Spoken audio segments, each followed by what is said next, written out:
Hello बच्चों, let's see the question.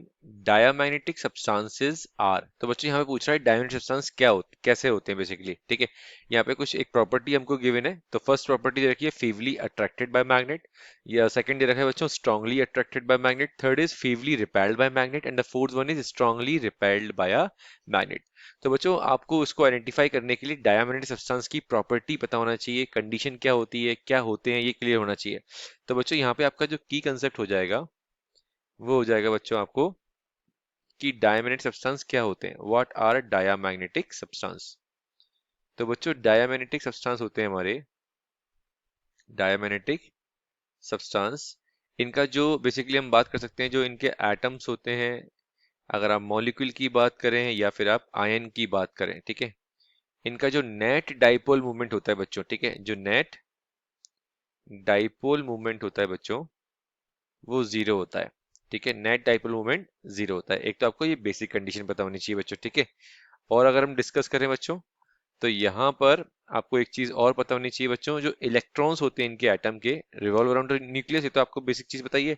तो वो क्या प्रोसेस करते हैं, ऑर्बिटल एंगुलर मोमेंटम। तो यहाँ हम लिख रहे हैं electron, electron in an atom, electron in an atom revolve around the nucleus, revolve around the nucleus, possesses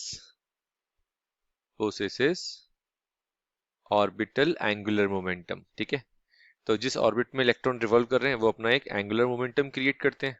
ठीक है, उस एंगुलर मोमेंटम को जो क्रिएट करते हैं, तो जो रिजल्टेंट हमारा मैग्नेटिक मूवमेंट आता है, जो हमारा रिजल्टेंट मैग्नेटिक मूवमेंट आता है बच्चों, क्या आता है, वो जीरो आता है। ठीक है, रिजल्टेंट मूवमेंट जो होता है हमारा मैग्नेटिक मूवमेंट क्या होता है बच्चों, जीरो। यहाँ पे मैं पूरा लिख देता हूँ magnetic. Okay, resultant magnetic movement क्या होता है बच्चों, जीरो होता है। ठीक है, अब एक बेसिक चीज तो ये आपको क्लियर हो गई।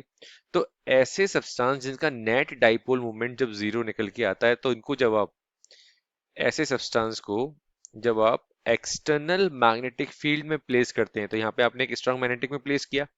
ऐसे सब्सटेंस को जब आप एक्सटर्नल मैग्नेटिक फील्ड में प्लेस करते हैं बच्चों, तो ये क्या करते हैं, इनको मैग्नेटिक फील्ड पसंद नहीं आती बच्चों। इन ऐसे सब्सटेंस को मैग्नेटिक फील्ड पसंद नहीं आती। ये क्या करते हैं, रिपेल करते हैं।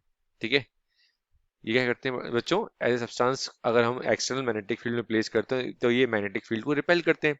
तो ये देखा गया है कि जब ऐसे सब्सटेंस को एक्सटर्नल मैग्नेटिक फील्ड में रखें तो ये फीवली रिपेल्ड करते हैं, फीवली repelled in the external electric field, in the external magnetic field। Clear.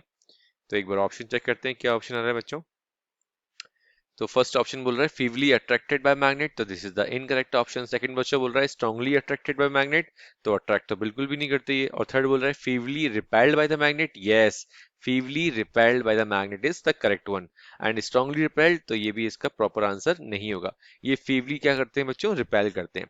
ठीक है, तो यहाँ पे इसका करेक्ट ऑप्शन हो जाएगा बच्चों third. So our correct option is third. So correct option is third। I hope this solution is clear to you. All the very best बच्चों।